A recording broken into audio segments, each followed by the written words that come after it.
Lesson 36. My holiness envelops everything I see. Today's idea extends the idea for yesterday, from the perceiver to the perceived.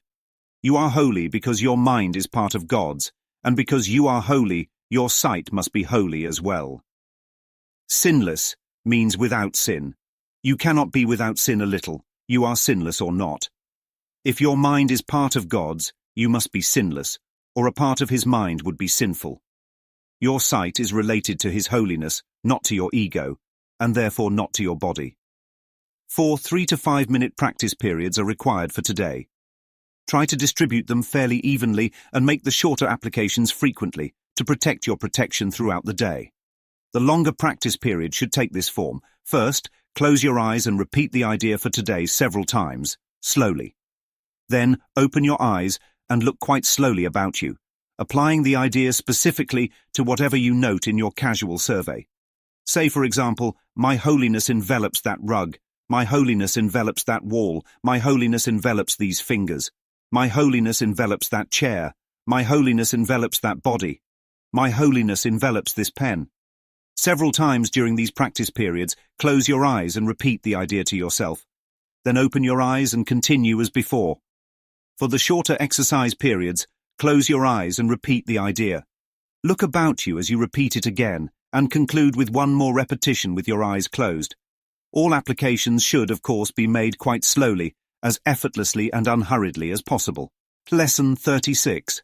My holiness envelops everything I see. Today's idea builds on yesterday's. Yesterday we focused on the perceiver, you, the one seeing.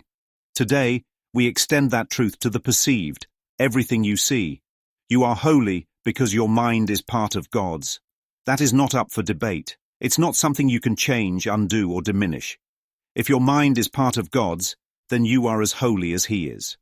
And if you are holy, then your sight must be holy as well. That means everything you see is included.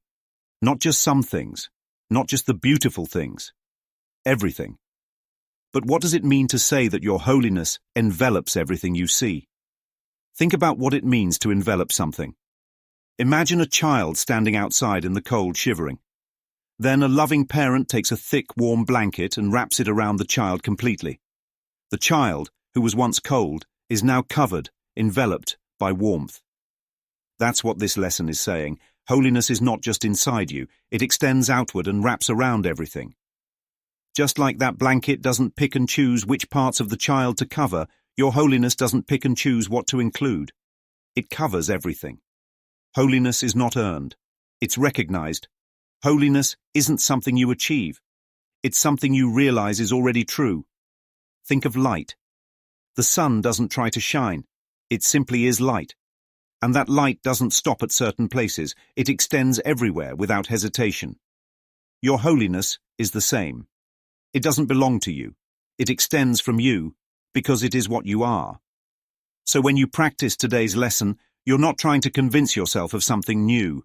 You're simply lifting the veil on what has always been true. Sinlessness. An all-or-nothing reality. Sinless means without sin. You cannot be without sin a little. This is an all-or-nothing statement. You can't be a little pregnant, you either are or you aren't. You can't be a little standing, you're either standing or you're not. And you can't be a little sinless. If your mind is part of God's, then you must be sinless. Otherwise, part of God's mind would be sinful, which is impossible. Imagine a pristine white dish. If there is a single stain, even a tiny one, then the dish is no longer pristine. The whole dish is affected. God's mind is pure. If even one part of it were sinful, it would no longer be pure. But it is pure. So, if you are part of His mind, then you must be pure too. There is no halfway holiness. Either you are part of God's mind, or you are not. And since the first is true, you are sinless. Your sight belongs to holiness, not the ego. Your sight is related to His holiness, not to your ego, and therefore not to your body. What does this mean? It means that true sight does not come from the body's eyes. The body is just an image, and images cannot see. Your ego does not actually perceive anything. It projects. It looks through the lens of judgment, fear, and separation. That's why everything it sees looks fragmented. But holiness does not project, it extends. When Jesus says, your sight is related to his holiness, he's saying that real vision is not about what your eyes show you. It's about what your holiness reveals to you. And when you practice today's lesson, you start to shift from the ego's false seeing to your holiness's true vision. Protecting your protection. Make the shorter applications frequently to protect your protection throughout the day. What does it mean to protect your protection? It means that holiness is your natural state, but the ego constantly tries to cover it up. Think of it like wearing armor. If you take it off, you're vulnerable. The shorter applications of today's lesson are like making sure your armor stays in place. Every time you stop and say, my holiness envelops everything I see, you're reinforcing the truth. You're guarding your mind against slipping back into ego perception. You're keeping yourself in a state of recognition rather than forgetfulness. And that is the greatest protection there is. A one-stop shop for holiness. Jesus is not saying your holiness is in some things but not others. Holiness is in everything. Think about how exciting it is to find a store that has everything you need in one place. No more running from store to store. No more searching. It's all right there. That's what this lesson is offering.